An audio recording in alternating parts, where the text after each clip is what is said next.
Hey YouTube, so back in the kitchen today. Today I am going to be decanting my fire cider that I started a couple of months ago. It is ready to go. We are smack dab in the middle of cough and cold and flu season. We take the fire cider almost daily. We also take it anytime we've been around anyone with a cold, or we take it if we start to feel any sort of symptoms coming on. It has so much heat and so many awesome herbs. I call them all herbs, but there's fruits and everything in here. This concoction has stuff in it that has anti-inflammatory properties, has antifungal, antiviral, antibacterial. I really call it the everything anti-tonic. But we love taking it and it works for us. It's helped some of my friends who have had COVID. I've given them some fire cider and it's helped knock the symptoms out pretty quickly. Not saying it's a cure-all for anything, but we believe in it and we take it all of the time. And so I always have at least 2 or 3 jars brewing at all times. So today I need to get this decanted so I can give it out to some friends. And so we have some extra stock. I'm going to show you how I decant this, and then I have some more supplies and we'll get some more going. So I'll show you how I actually made it. So stay tuned and we'll get started with that. Okay, so it is a multi-step process, and really working with fire cider is my least favorite thing to decant. Like, it's one of my favorite things, again, that we take every day, but it is one of my very least favorite things to make. And my very least favorite things to decant because it just, I feel like literally takes forever. So this batch I made with no onions, and I even have it labeled on the top. I do have a couple of friends who have onion allergies, so I do make it a batch with no onions for them. And so if I can get this off.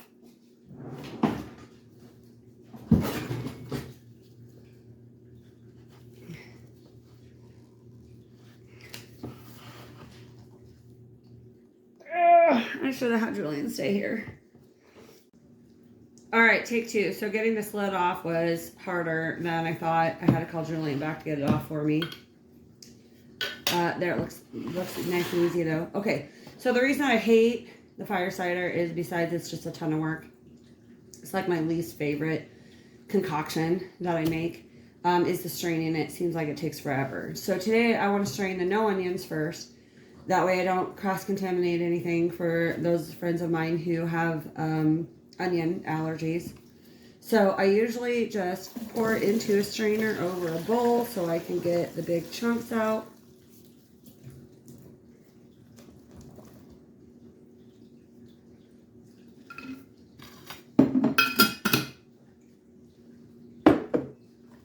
And then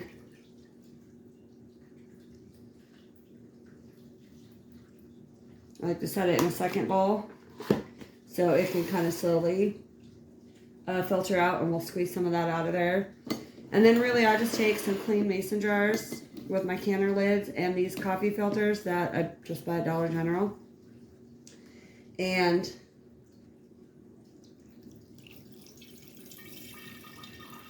strain it through.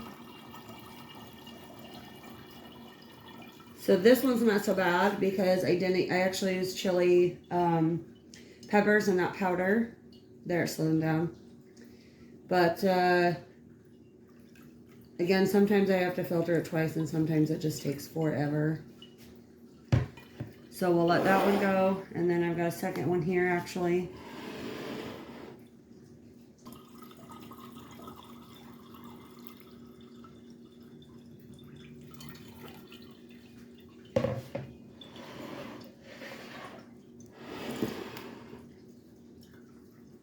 Now, here's the deal. I can't taste or smell, and I haven't been able to for 3 years now, thanks to COVID. However, I'm told this stuff stinks, and it is very potent. I'm not going to lie to you. It honestly tastes like ass, and I can't even taste. But so I had a friend of mine one time that I gave some to, and they tried it, and then I get a text that asked if there was a polite way to tell me to fuck off, because it tastes like ass. But you can put honey in it, and in the next batch we're going to do, I'm actually going to put some cinnamon in it. I do recommend putting honey in it. It does help tame down some of the hotness, and of course, if you use raw local honey, that also helps with inflammation and allergies. So I do recommend everyone to put some honey in it, but if you don't, it is very strong and potent. But the heat is part of what helps, and again, we just take it all of the time. So I am going to carefully move those over, let those work on straining, and then I've got this that is kind of straining on its own, and I just try to squeeze a little bit more juice out. There are presses that you can buy, tincture presses and stuff like that, but I don't spend the money on them. I'm sure I could get a whole lot more juice out. Not a lot, but did get a little bit more.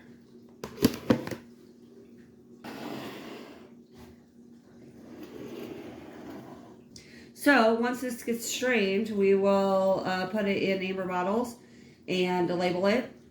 I'll go ahead and get through this. Again, it takes quite a while to strain out. These are full, as you can see.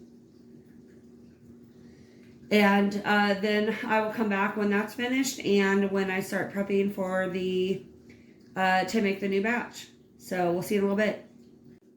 Okay, so I just wanted to jump on here real quick to show you. So I have this, I don't know how many ounces it was, pickle jar that I had full of the first batch that we're decanting today. And what I got out of it was 2 8-ounce jars, a 16-ounce jar, and there's probably, I don't know, 10 or 12 ounces in this 16-ounce jar. So I'm just wiping them off before I label them. So out of one full-size jar of the ingredients, I get this much fire cider. Once you see what all goes into it and all of that, it'll make sense as to why if you try to buy this at a herb shop or online, it is pretty expensive. You know, it can be upwards of $20 for an 8-ounce bottle because there are a lot of ingredients. It does take time to make, and you don't get a whole lot out of it to make this on any sort of large scale to try to sell. I mean, that jar, I get 1, 2, 3, 4, basically 5 8-ounce bottles out of it. That's not a whole lot. I'd have to have multiple jars. I usually do 3 jars at a time, so I have 2 more jars back here. These ones have onions though. So anyway, I just wanted to show you the decanting. I'm going to go ahead and get the ones with onions starting to strain while I go make labels for these ones without onions, so that I make sure I keep them separate. Again, for my friends who have onion allergies. And we'll be back on in a little bit. Okay, we are back. Finally got all 3 jars of my fire cider decanted. So now I need to make more. So we got our jars all cleaned out and ready to go. So basically I'll show you the ingredients and then I can fast forward through chopping all of them up. But the basis of it is horseradish. And this is some horseradish we bought, I believe in October. Right after it started getting cold, we bought it from a co-op. And I used what I needed for the previous batch. And then this is what I have left. I've only got about 8 ounces here. Plus, if I peel it a little bit better, it's going to be less. I like to use 3 to 4 ounces of horseradish. So I'm just going to make 2 jars of stuff today. But the basis is the horseradish. You can put whatever you want in here. But this was a recipe that I had found when I first started making it.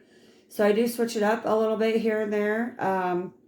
But the main ingredients are going to be the horseradish. And then I do use actual turmeric root. I usually put about 2 roots per jar. And then I usually put about 3 or so ounces, and I'll measure this out, of ginger. So we bought the rest of these ingredients at, again, a co-op. Yesterday, they're all organic, so I just rinse them off real well. I don't like peel them or anything like that. In fact, when I watched She Is of the Woods talk about making ginger tincture, she said you don't even have to worry about rinsing it off. I mean, we're dealing with nature here, so, but I do rinse it off even though it's organic. So I do about 3 to 4 ounces of ginger. I do have some jalapeno peppers. I put about 2 jalapenos in. And then from the farmer's market last year, I did have some extra peppers that I froze after I made the last batch. So let's see what we have in here. Really, just you need some hot peppers. And so it looks like I do have a couple Fresno peppers and some cayenne peppers left. So we'll put all of those in there.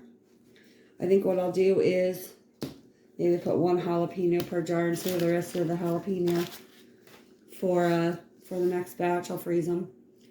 Let's see. I always put a lemon and an orange and usually a lime, but all they had were these little small limes. So I'll put 2 limes in. And then I do have some frozen cranberries that we got from Wisconsin for Cran Fest that happens at the beginning of October every year. And then I think what I'm going to do is I do have a rosemary plant in the other room. Throw a couple sprigs of raspberry in each jar. So I will go ahead and get chopping on this, and I will fast forward through it so you can see it.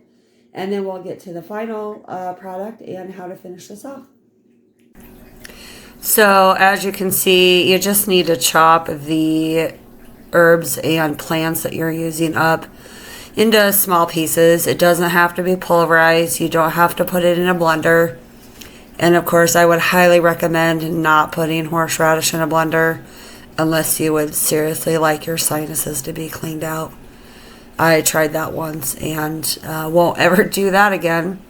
But what you're just looking for is to create some more surface area for the vinegar to absorb all of the nutrients and the properties that each of the plants or herbs has. So just chop them up little. You don't have to pulverize them, and throw them all in the jar.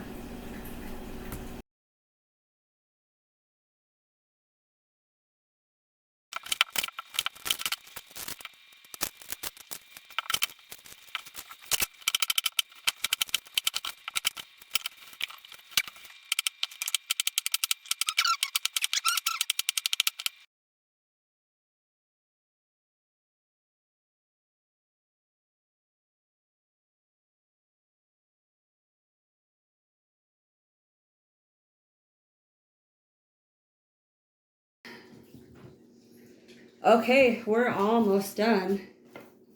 So as you can see, we have put all of that into our jars. We have got the horseradish, we've got turmeric, ginger, jalapeno, some Fresno peppers, cayenne peppers, onion, garlic. I always put orange, lemon, and lime in there. Again, you can make whatever combination that you want to make. And every time I make it, I do it just a little bit differently. So this time I actually got some cinnamon sticks at the store. At it was an Asian market or something. So I'm gonna go ahead and put 2 cinnamon sticks in here. Never did cinnamon before, so I don't know if this is going to help the flavor or not. But cinnamon also has medicinal qualities. So we'll go ahead and put cinnamon sticks in there. I also did just go and prune these off of my rosemary plant in the dining room. So we'll stick not a lot of rosemary, but a little and a big in each one. And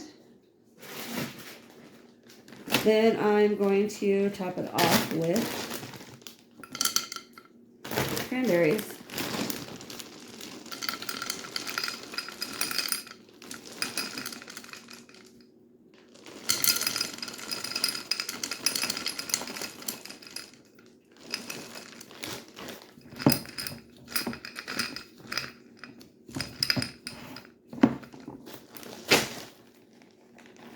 trust me, there's a lot of room in there for the vinegar. Okay, so then the apple cider vinegar with Mother. I always get the organic, raw, unfiltered with Mother.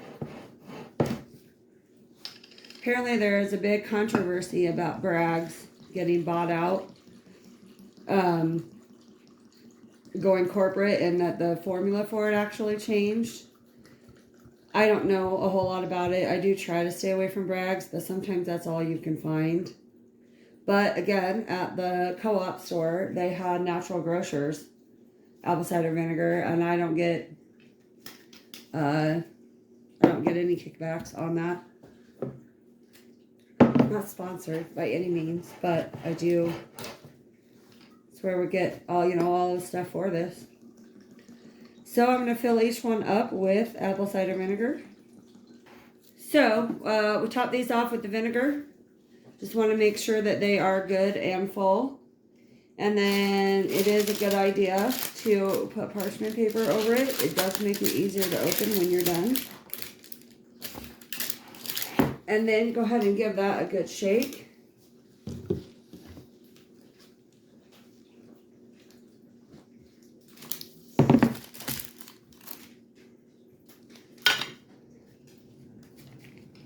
Now what you'll want to do is you will want to shake these every day for at least, the first week or so. I mean, I just do it whenever I think about it, because you want to make sure that that vinegar is going to get absorbed into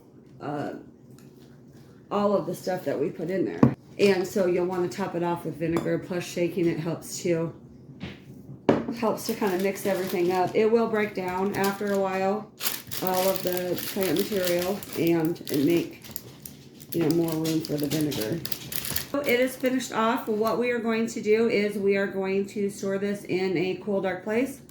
I just put it on a shelf in my pantry. Again, shake it about once a day for the first week or so, and then I shake it at least once a week. And you're going to leave it sit there for 6 to 8 weeks. Some people strain it after 4 weeks. Some people leave it a little bit longer. Take about a tablespoon a day. We take about a half a shot glass with some tinctures in it.